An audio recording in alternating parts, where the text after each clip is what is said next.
வணக்கம் எல்லாருக்கும். நான் இன்றைக்கி இனிப்பான ஒரு சாப்பாடோடு வந்திருக்கிறேன். வாங்க அதுக்கு தேவையான பொருட்கள் என்னென்று பார்ப்போம். 2.5 கப்பு கோதுமை எடுத்துருக்கிறேன். இதே அளவு தான் அளவு கப்பு. இந்த மாதிரி தான் எடுத்துருக்கிறேன். எள்ளு,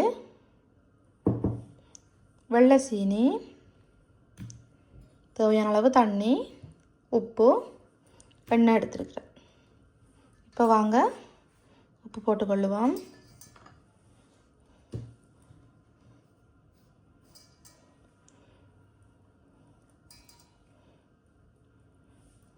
இதை மிக்ஸ் பண்ணுவோம். இதுக்கு பேக்கிங் சோடாவும் போடலாம். நான் பாவிக்கையில் நீங்கள் விருப்பமண்டா போடுங்க. இப்போ வெள்ளையும் போடுவோம்.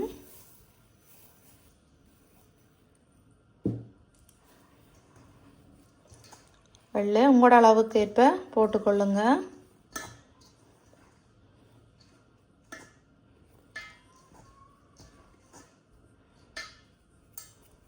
இந்த டைமில் தண்ணி எடுத்து கொஞ்சம் கொஞ்சமாக, நார்மல் தண்ணி தான் எடுத்துருக்கிறேன், கொஞ்சம் கொஞ்சமாக விட்டு நாங்கள் எப்படி ரொட்டி செய்கிறதுக்கு குழைப்போமோ அதே போல் குழைச்செடுப்போம்.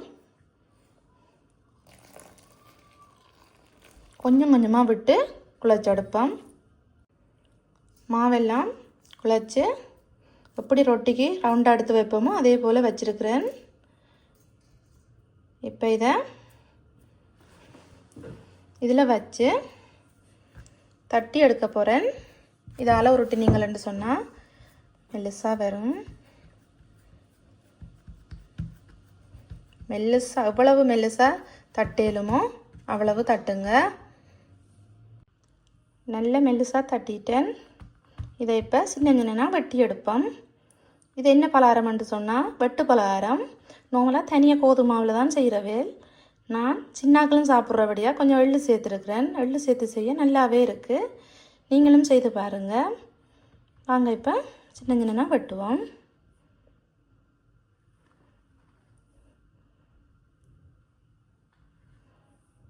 இதே போல் குட்டி குட்டியாக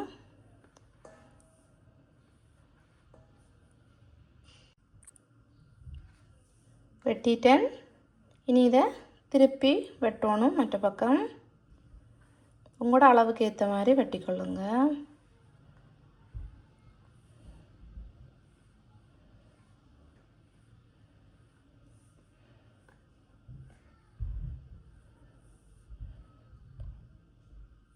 இதே போல் எல்லா மாவையும் தட்டி வெட்டி எடுப்போம். எண்ணெய் நல்லாவே ஹீட் ஆகிட்டுது. இப்போ ஒவ்வொன்றா எடுத்து போடுவோம். எண்ணெய் நல்லா சூடாகணும்.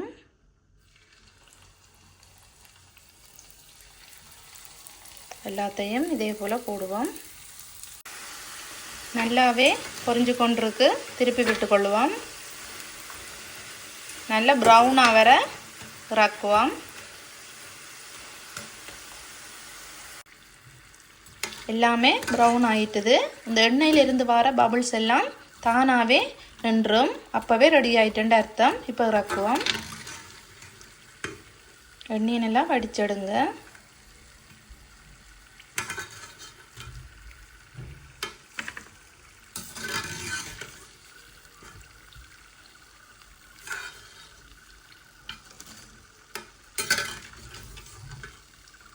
இதே போல் எல்லாத்தையும் சுட்டெடுப்போம்.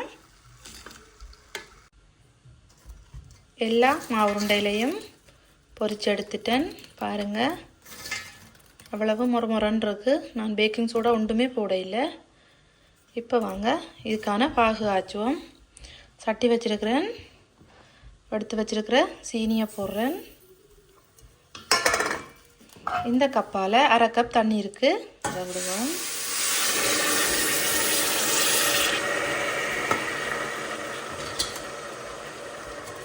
கொஞ்சம் கொஞ்சமாக காய்ச்சி எடுப்போம். இதில் சின்ன கப்பில் தண்ணி வச்சிருக்கிறேன். ஏன் இந்த தண்ணியண்டா பாகு ரெடி ஆகிட்டோண்டு ஒரு கொஞ்சம் ஊற்றி பார்க்க கையில் உருண்டையாக வரும். அப்போக்கு ரெடி என்ற அர்த்தம். நான் உங்களுக்கு காய்ச்சிட்டு செய்து காட்டுறேன். பாகு ரெடி ஆகிட்டுது. நாங்கள் தண்ணிக்க விட்டு காட்டுறேன். கையால் எப்படி செய்ய, இப்படி டோவி போல் வரணும். இப்போ இதுக்குள்ளே மிக்ஸ் பண்ணுவோம்.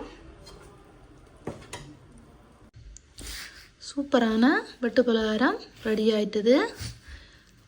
சீனி இந்த பதத்தில் தான் இருக்கணும். காய்ச்சி விடையக்க பாகு அப்போ தான் மொறுன்னு இருக்கும். நீங்களும் இதே போல் செய்து பாருங்கள். எள்ளு போட்டு பாருங்கள், டேஸ்ட்டாக இருக்கும். பாய்.